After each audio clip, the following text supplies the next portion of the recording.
सर्वप्रथम तो जय श्री कृष्ण।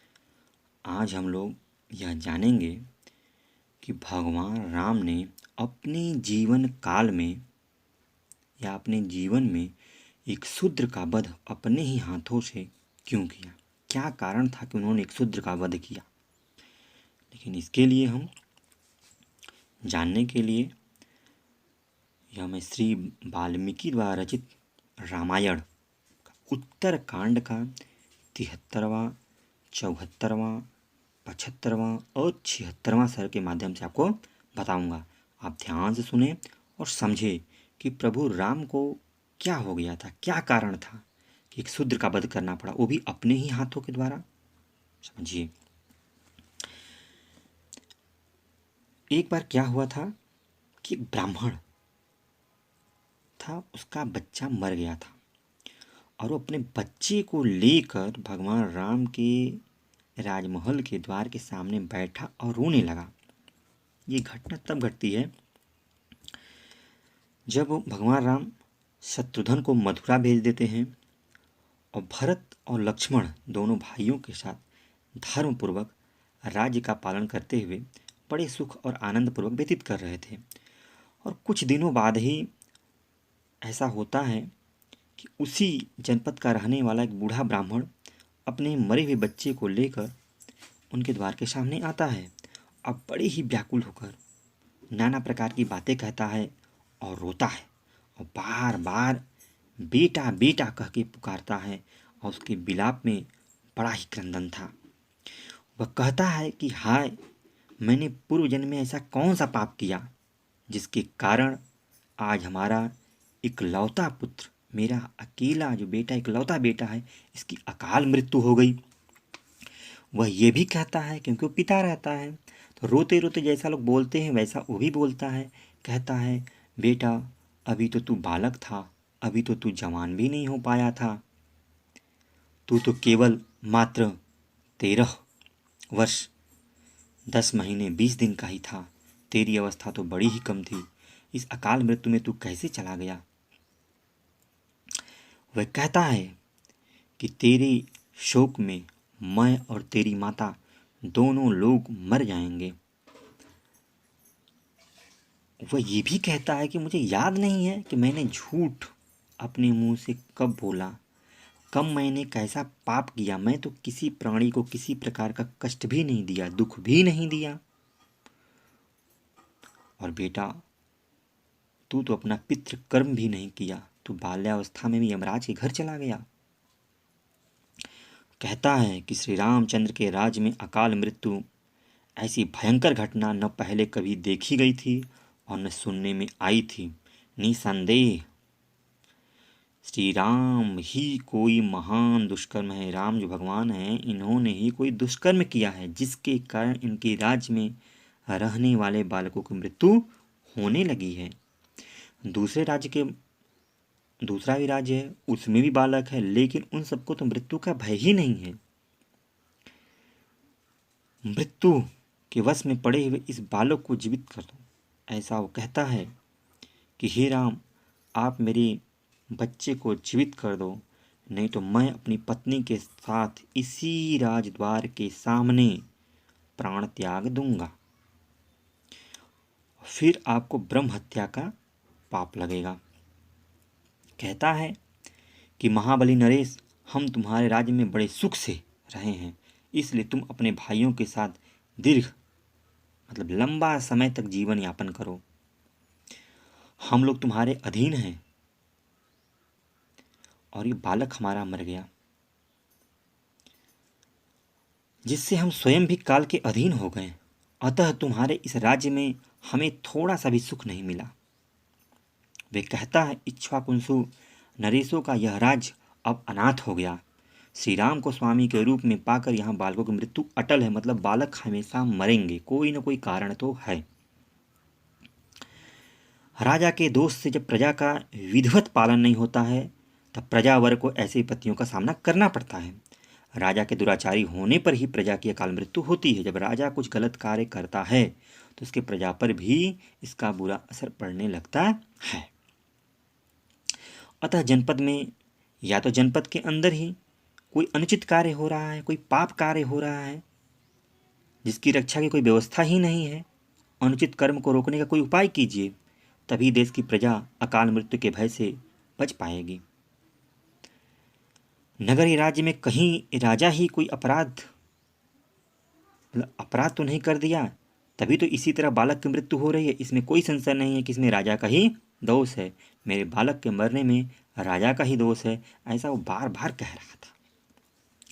इन बातों को सुन के महाराजा जो श्री राम थे उनको बड़ा ही दुख हुआ। वो विलाप कर रहा था ब्राह्मण, इसलिए वह भी बड़े दुखित हुए और इस दुख से दुखी होकर उन्होंने मंत्रियों को बुलाया।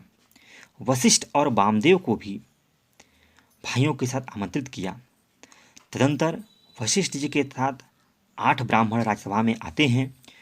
वे देवतुल नरेश को प्रणाम करते हैं, मतलब भगवान राम को प्रणाम करते हैं।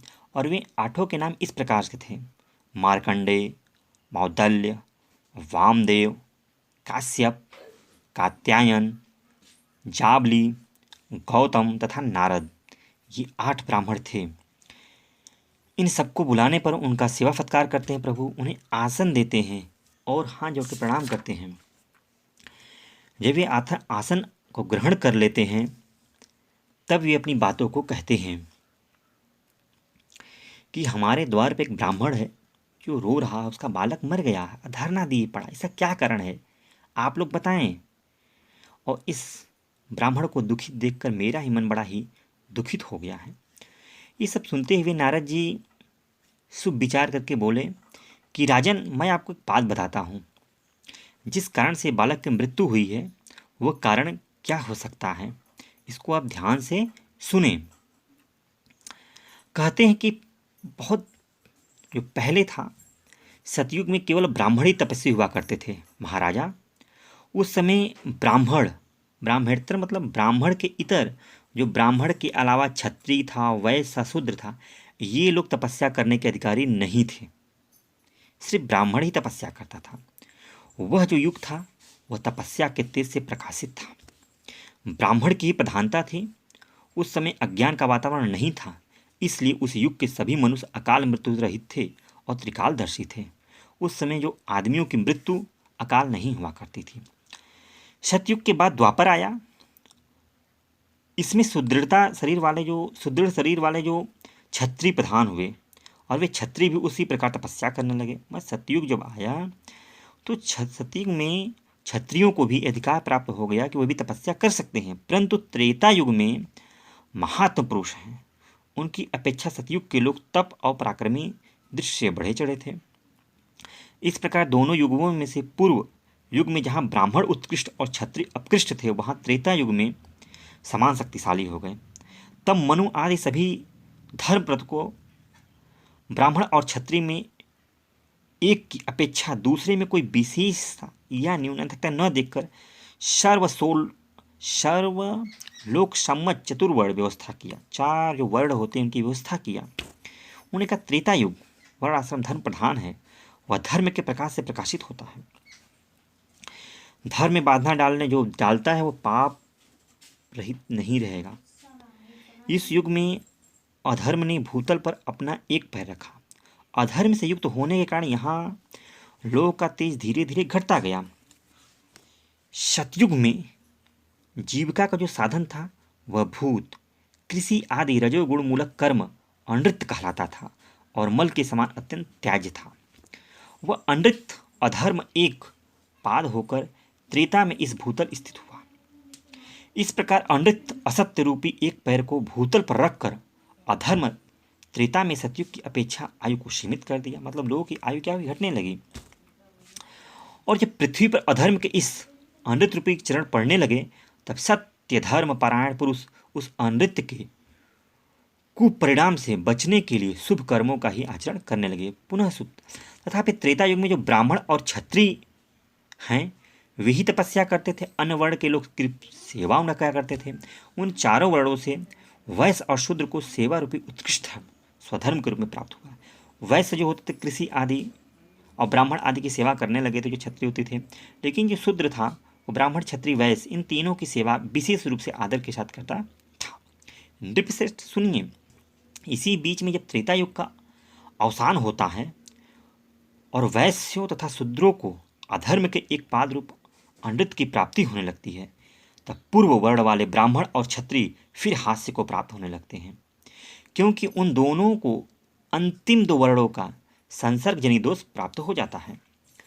तदंतर अधर्म अपने दूसरे चरण को पृथ्वी पर उतारता है। द्वितीय पैर उतारने के कारण ही उस युग की द्वापर संज्ञा हो गई। पुरुषोत्तम, उस द्वापर नामक युग में जो अधर्म के दो चरणों का आश्रय है, अधर्म और अनृत दोनों की वृद्धि होने लगती है।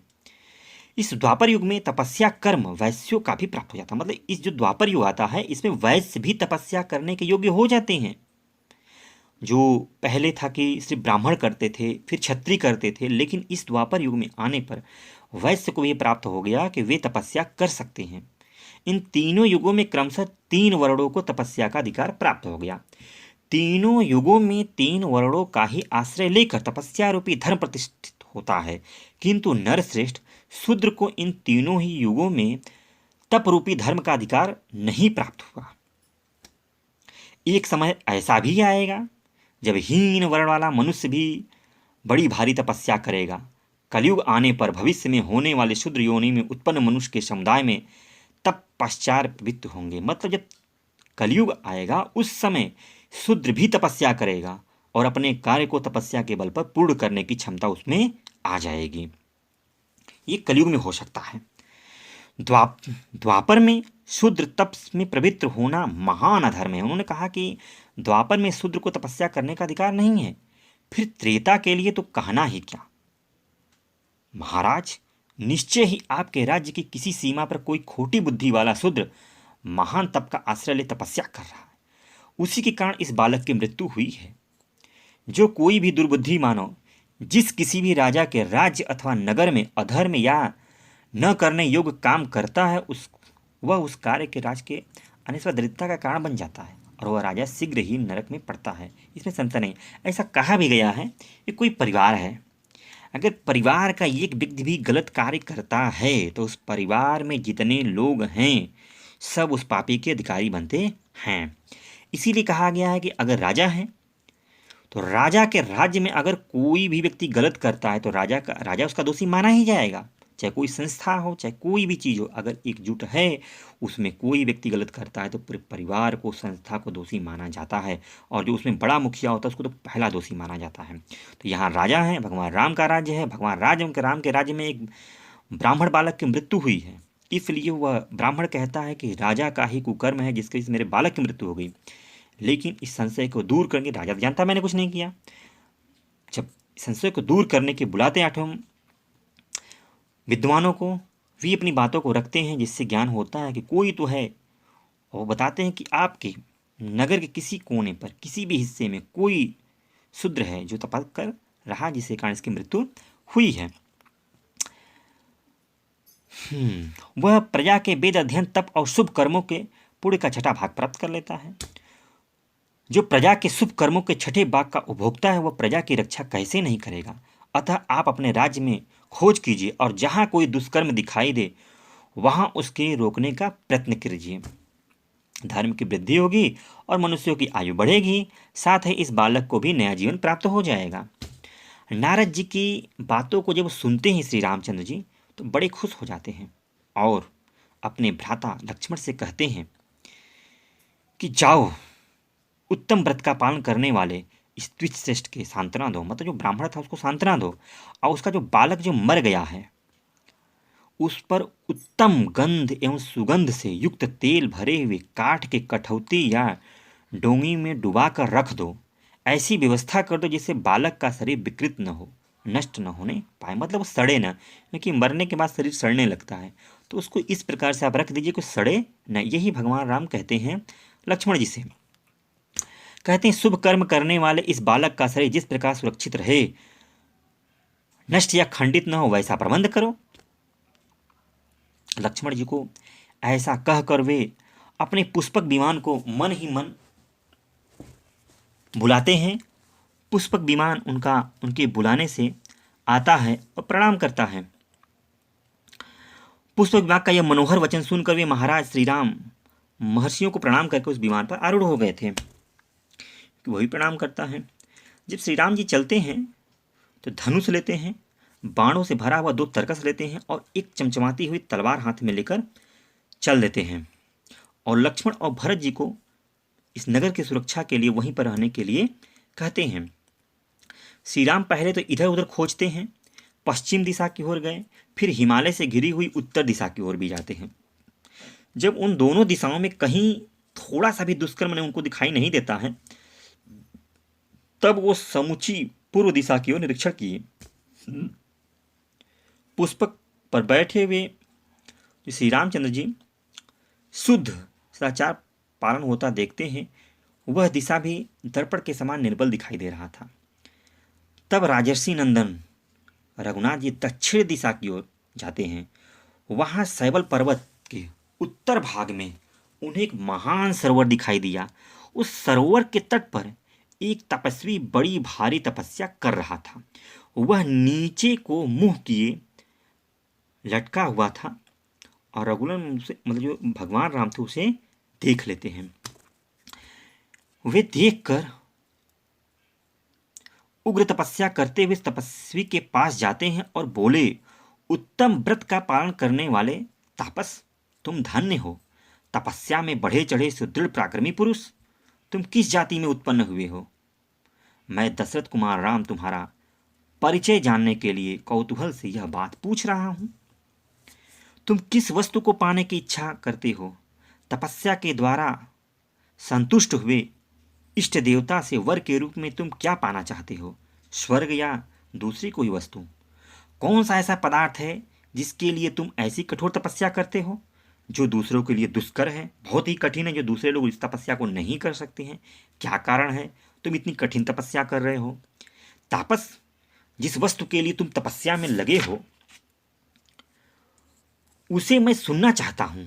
इसके सिवाय यह बताओ कि तुम ब्राह्मण हो या दुर्जय क्षत्रिय, तीसरे वर्ण के वैश्य हो अथवा शूद्र, तुम्हारा भला हो, ठीक ठीक बताना। तब वो जो तापस था वे श्री राम के पूछने पर बताया। वे कहता है कि मैं शूद्र योनि में उत्पन्न हुआ हूं और संदेह स्वर्गलोक में जाकर देवत्व प्राप्त करना चाहता हूं, इसीलिए ऐसा उग्र तप कर रहा हूं। मैं झूठ नहीं बोलता, देवलोक पर विजय पाने की इच्छा से ही तपस्या में लगा हूं। आप मुझे शूद्र समझिए, मेरा नाम शंबुक है। वह इस प्रकार कह ही रहा था कि श्री रामचंद्र जी ने म्यान से चमचमाती हुई तलवार खींच ली और उसके सर को उसके धड़ से अलग कर दिया। उस शूद्र का वध जैसे ही श्री रामचंद्र जी ने अपने हाथों से किया, इंद्र और संपूर्ण देवता बहुत ठीक कहकर भगवान श्री राम की बारंबार प्रशंसा करने लगे। उस समय उनके ऊपर चारों ओर से सुगंधित पुष्पों की वर्षा होने लगी। वे सब देवता अत्यंत प्रसन्न होकर सत्य प्रकर्मी श्री राम से बोले, देव महामते, आपने यह देवताओं का ही कार्य संपन्न किया है। शत्रुओं का दमन करने वाले रघुनंदन सौम्य श्री राम, आपके इस सत्कर्म से ही यह शूद्र सशरीर स्वर्ग में नहीं जा सका है।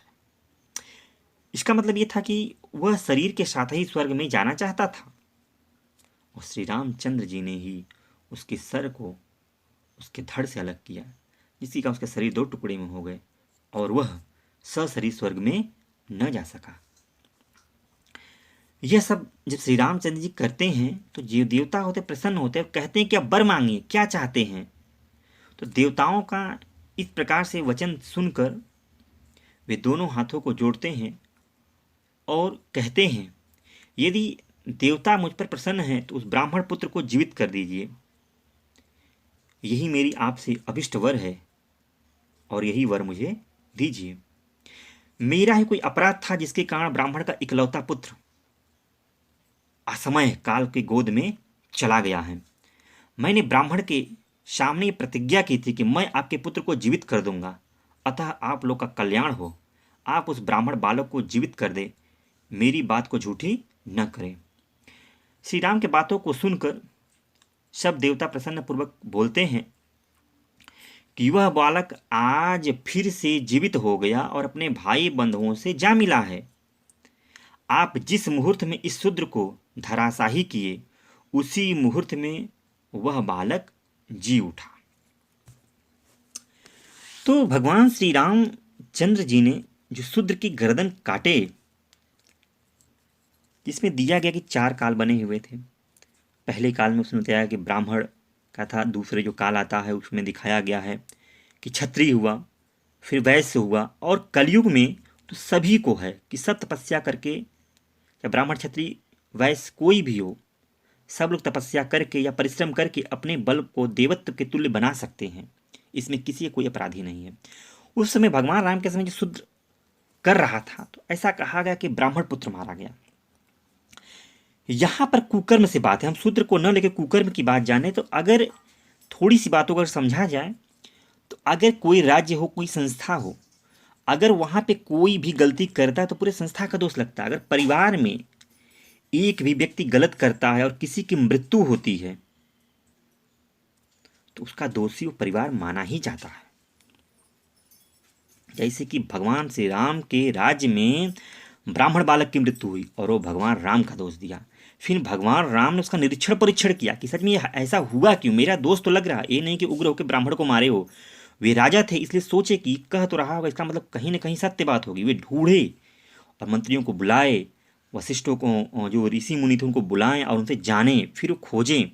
इसकी भी इच्छा थी शूद्र की कि मैं देवत्व को प्राप्त करूं, मैं स्वर्ग में जाऊं, और भगवान के हाथों मारे जाने से उसको स्वर्ग तो प्राप्त हो ही गया। इसलिए सारा कल्याण उस शूद्र का भी कल्याण हुआ और उस ब्राह्मण पुत्र का भी कल्याण हुआ, जो अकाल मृत्यु को प्राप्त हुआ था। जय श्री कृष्ण, जय श्री कृष्ण।